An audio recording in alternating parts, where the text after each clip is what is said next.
Қыздар, баршаңызға қайырлы күн. Бүгін сіздерге ерекше болып шығатын, қантсыз жасалатын творожная запеканканың рецептімен бөліскім келіп тұр. Дәмі де өзі де өте ерекше. Салмақ тастап арықтап жүрген жандар тіпті түнде жесе де салмақ қоспайды, өйткені ақуызға өте бай.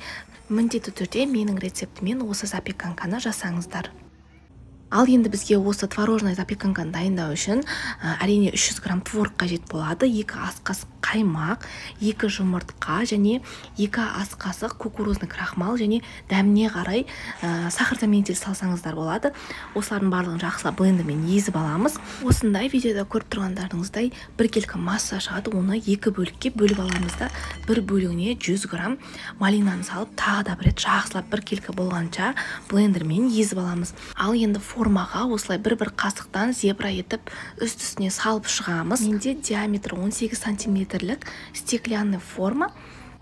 Шыны форманы майлап қажет емес, өйткені жабыспайды. Ал егер басқа да формаға салатын болсаңыздар, міндетті түрде пергамент қағазын төсеп алыңыздар.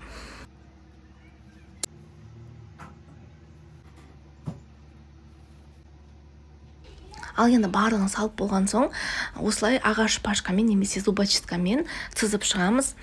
Формасы осындай зебра болып, әдемі болып шығады. Ал енді бұны 180 градуста 30 минут пісіріп аламыз.